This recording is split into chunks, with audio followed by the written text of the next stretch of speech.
हमारे nuclear centre पर हमला किया गया, ईरान ने स्वीकार किया है। ईरान ने IAEA को हमले की जानकारी दी है। कल अमेरिका ने न्यूक सेंटर पर हमला किया था ईरान के भीतर। IAEA ने रेडिएशन का खतरा जताया है। ईरान ने IAEA को ये जानकारी दी कि अमेरिका ने ईरान के एटमी सेंटर पर कल हमला किया था। इसकी जानकारी IAEA को दी गई है और IAEA की तरफ से ये कहा गया है कि रेडिएशन का खतरा है अमेरिका द्वारा किए गए हमले के बाद। लेकिन ईरान ने स्वीकार किया है कि अमेरिका और इजराइल ने ईरान के न्यूक्लियर सेंटर पर बड़ा हमला किया। अब देखना यह है कि इसकी वजह से कितना बड़ा नुकसान हुआ है, ईरान को कितना बड़ा नुकसान हुआ है। IAEA की तरफ से अगर कहा जा रहा है कि रेडिएशन का खतरा है, तो ये कितना बड़ा खतरा है और कितने बड़े इलाके को ये प्रभावित करता है। लेकिन कल ही अमेरिका ने, इजराइल ने न्यूक्लियर सेंटर पर ईरान के भीतर हमला किया था।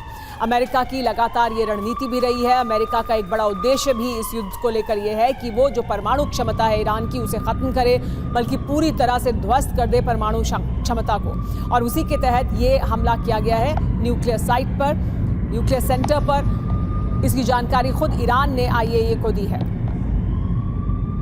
एक तरफ अमेरिका और इजराइल ईरान की जो मिसाइल क्षमता है उसको खत्म करने में लगा है, तो वहीं दूसरी तरफ उसके न्यूक्लियर सेंटर्स भी अमेरिका के निशाने पर हैं। ये देखिए तस्वीर हम आपको दिखा रहे हैं, इजराइल अमेरिका के हमले में किस तरह की तबाही हुई है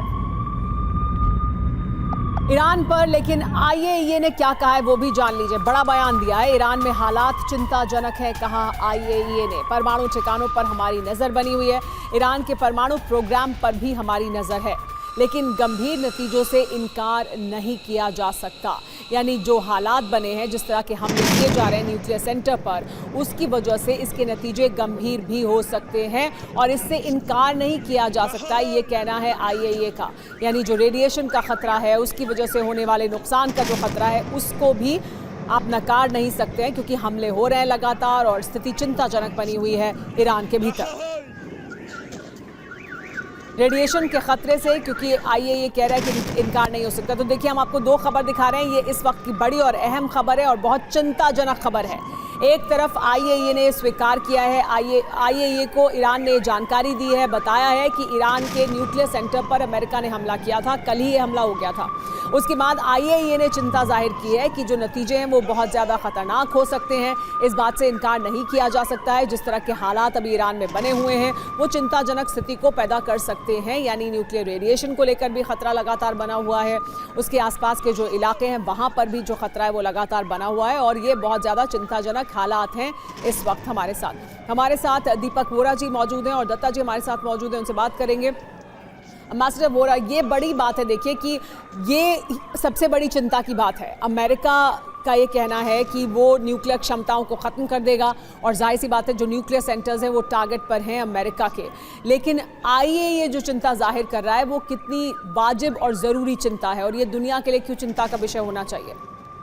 बहुत बहुत धन्यवाद बेटा, आपने अहम प्रश्न पूछा। पहले मैं आपको बता देता हूँ कि IAEA पे मैं कोई ख़ास भरोसा नहीं करता।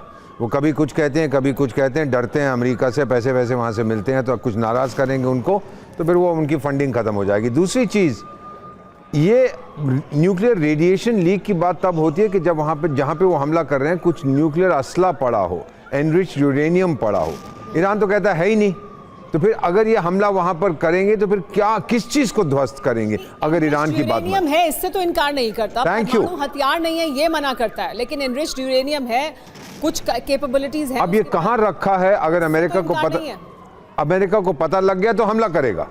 फिर रेडिएशन लीक होता है कि नहीं, इसका मैं कुछ नहीं कह सकता, लेकिन ये ज़रूर है अमेरिका का शुरू से एम है कि भाई nuclear weapon no no no, और वो पूरी कोशिश करेगा उसे ख़त्म कर दिया जाए और वो एयरफोर्स के ज़रिए हमला करेगा, क्योंकि ईरान के आसमान में सिर्फ इजरायली जहाज़ हैं, ईरान की एयरफोर्स कोई नहीं है। खत्म हो गई। बड़ी खबर आ रही है इसी खबर से जुड़ी हुई, वो बता देते हैं। ईरान पर IAEA के बयान से दुनिया में एक डर है। ईरान पर IAEA के बयान से दुनिया में इस बात का डर है कि यहाँ जो एनरिच्ड यूरेनियम है उसकी वजह से न्यूक्लियर रेडिएशन का खतरा हो सकता है। नतांज, फोर्दो और इस्फहान से रेडिएशन का डर है और ये एक बड़ी चिंता की वजह है। IAEA को खुद जानकारी ईरान ने भी दी है कि देखिए हमला किया गया है हमारे न्यूक्लियर सेंटर पर, और IAEA भी ये चिंता जाहिर कर रहा है कि इसकी वजह से चिंताजनक हालात बने हुए हैं। ये दुनिया के लिए भी एक चिंता की बात है कि अगर इस तरह के हालात बनते हैं, नतांज, फोर्दो और इस्फहान से रेडिएशन का डर बना हुआ है। वीके दत्ता जी, लेकिन देखिए ये जो डर है वो ईरान और अमेरिका के बीच में या इजराइल अमेरिका और ईरान के बीच में जो इस वक्त हो रहा है, और अमेरिका का कहना है कि भाई वो उनकी जो परमाणु क्षमता है उसको ख़त्म करेंगे, लेकिन ये भी तो एक बहुत बड़ा डर है दुनिया के सामने कि नतांज, फोर्दो, इस्फहान, यहाँ से न्यूक्लियर रेडिएशन का फिर खतरा बढ़ जाएगा। इसका एक दूसरा पक्ष भी है जो मैं आपसे जानना चाहूँगी, ये भी कि ये कितनी बड़ी चिंता की वजह है, और दूसरा ये कि IAEA जब ये कह रहा है कि चिंता की बात है, देखिए ये रणनीतिक लिहाज से, क्योंकि अभी इस वक्त बहुत कुछ बैकडोर में चल रहा है, किस तरह से कोशिश की जा रही है कि बातचीत शुरू हो सके या ये जो डीएस्केलेशन हो सके या हालात किसी तरह से बेहतर हो सकें, क्या उसके तहत भी हम इस तरह की खबरें देख रहे हैं कि देखिए ये भी एक पक्ष है, इसको भी देखना ज़रूरी है। हाँ, देखिए ऐसा है कि जहाँ तक न्यूक्लियर रेडिएशन का सवाल है, आपको दो चीज़ समझनी पड़ेगी। न्यूक्लियर रेडिएशन उस जगह से फैलेगा जहाँ पर न्यूक्लियर फ्यूजन चालू हो रखा हो। अभी ईरान का जो न्यूक्लियर पावर प्लांट है बुशर में है, जो पर्शियन गल्फ के बिल्कुल किनारे पे है। वो अगर वो न्यूक्लियर पावर प्लांट का कोर डैमेज होता है जहाँ पर ऑलरेडी फ्यूजन चल रहा है और वो एक्टिव है, तो फिर वो आपको रेडिएशन फैलेगी, जिस प्रकार की चेर्नोबिल में हुआ, जिस प्रकार आपके फुकुशिमा जापान में हुआ जब वहाँ पे सुनामी आई थी। तो वो रेडिएशन अलग प्रकार की होती है। अगर मान लीजिए उनके न्यूक्लियर एनरिचमेंट प्लांट जो है फोर्दो, जहाँ उसका नातांज के अंदर है, जो ऑलरेडी अंडरग्राउंड है, अगर मान लो वहाँ पे कोई डैमेज होता भी है तो वो रेडिएशन जो होती है वो यूरेनियम की रेडिएशन है जो एक्टिव नहीं है। तो वो क्या ऑलरेडी अंडरग्राउंड है, वो नहीं फैलेगी, वो एटमॉस्फेयर में नहीं जाएगी, उसको सील किया जा सकता है आसानी से।